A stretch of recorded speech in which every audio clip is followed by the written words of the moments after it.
Agent నేత్ర war మోడ్లోకి వచ్చేసింది. సరిహద్దుల దగ్గర ఏ శత్రు దేశం ఎలాంటి మూవ్మెంట్ ఇచ్చినా వెంటనే పసిగట్టేందుకు ఎయిర్ ఫోర్స్లోకి ఎంట్రీ ఇచ్చేసింది. కొన్ని దశాబ్దాలుగా మన గగనతలంలో నిఘా నేత్రం పనిచేస్తోంది. అయితే గగనతలంలో పర్యవేక్షణకు వాడే ఈ వ్యవస్థను ఎప్పటికప్పుడు ఆధునీకరిస్తోంది DRDO.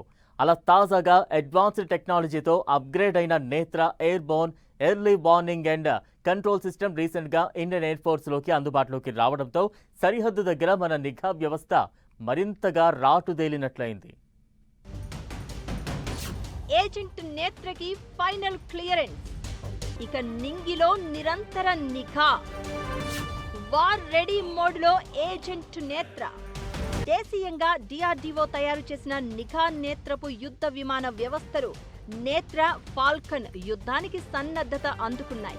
అన్ని రకాల ట్రయల్స్, పరీక్షలను పూర్తి చేసుకోవడంతో ఈ నింగిలో నిఘా నేత్రమనదగిన ఫ్లయింగ్ ఫాల్కన్ ను సైంటిస్టులు ఇండియన్ ఎయిర్ ఫోర్స్ కి అందజేశారు. నిజానికి గత 40 ఏళ్లుగా భారత వైమానిక దళంలో నిఘా కోసం, గగనతల రక్షణ కోసం ఈ తరహా విమానాలను వాడుతూనే ఉన్నారు. అయితే ఎప్పటికప్పుడు వాటిని అప్గ్రేడ్ చేస్తూ ఎయిర్ ఫోర్స్ ని పటిష్టపరుస్తోంది DRDO. తాజాగా ఎయిర్ ఫోర్స్ కి అందించిన బ్యాచ్ ఫుల్ కాంబాట్ రెడీ మోడ్లో ఉన్నవి. ఎప్పుడు కావాలంటే అప్పుడు యుద్ధానికి దిగే సామర్థ్యం వీటి సొంతం. 2 కీలకమైన వ్యవస్థల మేళవింపుగా ఈ Netra air Born early warning and control ఫ్లైట్లను వర్ణించవచ్చు. అందుకే వీటి పేరు కూడా ఐ ఇన్ ది స్కై నేత్రగా పెట్టగా, శత్రువుల కదలికలను గమనించడం, వెంటనే అప్రమత్తం చేయడం అనే 2 పనులను ఈ నేత్ర చేస్తుంది.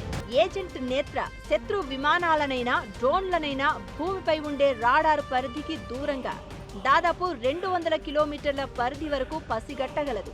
అంటే line of control, line of actual control, సరిహద్దు రేఖ, వాస్తవాధీన రేఖ దగ్గర చైనా, పాక్ కదలికలను వెంటనే పసిగట్టవచ్చు. ఈ అధునాతన ఎలక్ట్రానిక్ నిఘా వ్యవస్థను బ్రెజిల్కు చెందిన ఎంబ్రాయిర్ 145 ఫ్లైట్ కి అమర్చి వినియోగిస్తారు. 1983 నుంచి ఇప్పటిదాకా అనేక రకాలుగా ఈ తరహా యుద్ధ విమాన వ్యవస్థలను భారత్ ఆధునీకరిస్తూ వచ్చింది. ఎయిర్ బోర్న్ సర్వైవలెన్స్ గా ఈ ప్రోగ్రామ్ ని పిలుస్తారు. తాజాగా మన సైన్యానికి 6 నేత్ర, ఫాల్కన్ సిస్టమ్స్ ను ప్రవేశపెట్టారు.